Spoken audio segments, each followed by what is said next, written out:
Welcome back. Let's zero in on the ETF market. Tesla shares jumped in May. Look at that. Over the past 1 month, it's up more than 20%. And that was good for Tesla adjacent ETFs, including one that has the ticker symbol ELON, E-L-O-N. It was the top performing US ETF in last month. Okay, so let's get more on moves in ETFs, exchange-traded funds. We're joined by Valerie Grimba, director of the global ETF Strategy outfit at RBC Capital Markets. Great to see you, Valerie, as ever. Thank you for having me. Thanks for joining us. So, Elon, what can you tell us about this? It bets positively on Tesla, but against rival automakers? Yes, exactly. Great ticker, Elon, very catchy. And the name is Battle Shares. So pretty much this ETF is a pairs trade. So it uses leverage and gets long 120 to 180% exposure to Tesla. So a higher exposure to Tesla. And then it's going short Ford. And so it's kind of pitting Tesla against Ford. And the creators of this ETF couldn't have dreamt up a better month than the month of May, where we had Tesla up 20% and you had Ford down nearly 20%. So you were winning on both sides of the pairs trade. And the ETF was up over 40%. And it actually does use some leverage as well. Yes, it does. Yeah, and it does on both directions and to get the short exposure as well. What about the crypto ETFs? They did pretty well. Crypto had a gangbusters month. We saw big flows in the U.S. Over $6 billion went into Bitcoin ETFs, so big number there. Almost seems institutional in nature and really proves the value of the ETF structure. And then Ethereum actually was the cryptocurrency with the biggest return. So Ether was up nearly 40% in May. But I would caution, these ETFs are still down. They're still underwater on a year-to-date basis to the tune of about 25%. So it's been a mixed bag for Ether investors. Oh, that's right. So has Ether year-to-date lagged Bitcoin itself? Yes, very much. And we have seen Bitcoin hitting all-time highs in May, where Ether is significantly below its all-time high. Can you give us a ballpark idea, the amount of money in Ether ETFs versus the amount in Bitcoin ETFs? Is it much smaller? It's quite fractional. It's anywhere between 5 to 10%.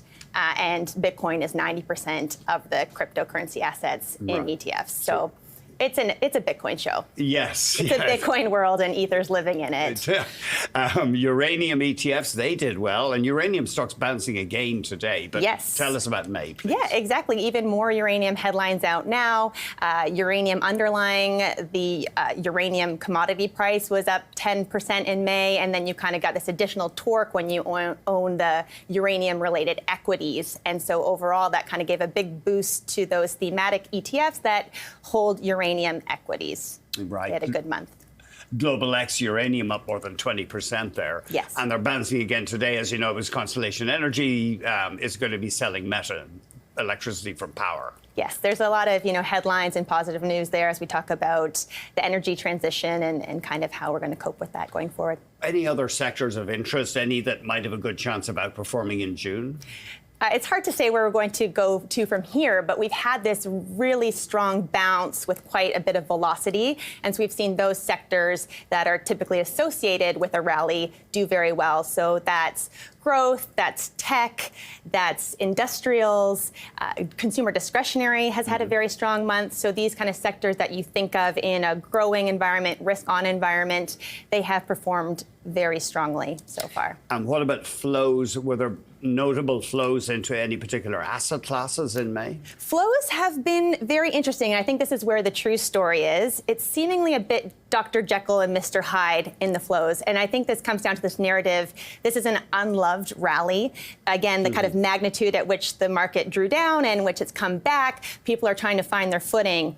And there still is also so much uncertainty in the market. So we're seeing investors put a bit of safe haven trades on. So they still are buying this ultra short, this cash proxy ETF. They're also still buying gold. And then on the other hand, we're seeing this kind of movement into NASDAQ 100, the growthier pockets. And so they're trying to participate in the rally, but also taking a little bit of a defensive stance as well.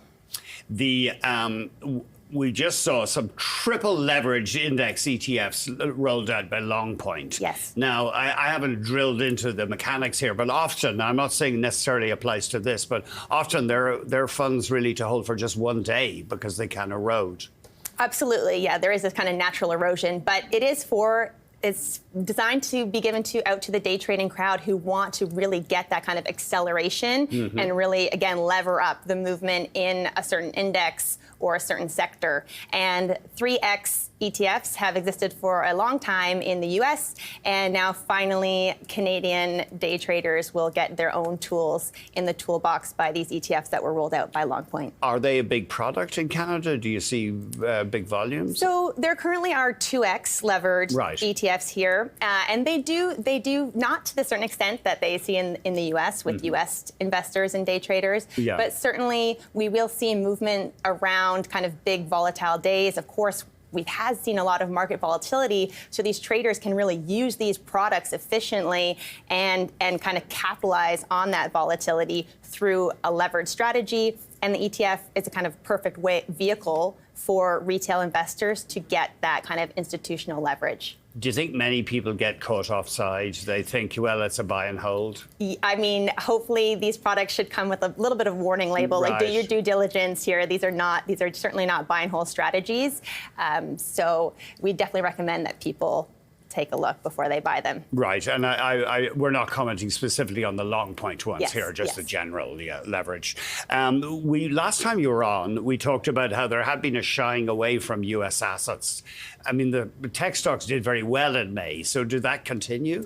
No, we have seen a shift kind of off of April lows, middle end of April, and we have seen Canadian investors start to come back. This seems very reminiscent to the 2024 trade, just owning beta because you need that market cap exposure, and that Mag 7 trade is what's going to drift you higher. And if you really want to participate in this current market, in this current market rally, it's being drawn by those Mag 7 companies, so having index beta cap weighted exposure here, and we're seeing investors move money back into that US cap story. Valerie, thank you very much. Great. Valerie Grimba, Director, Global ETF Strategy at RBC Capital Markets.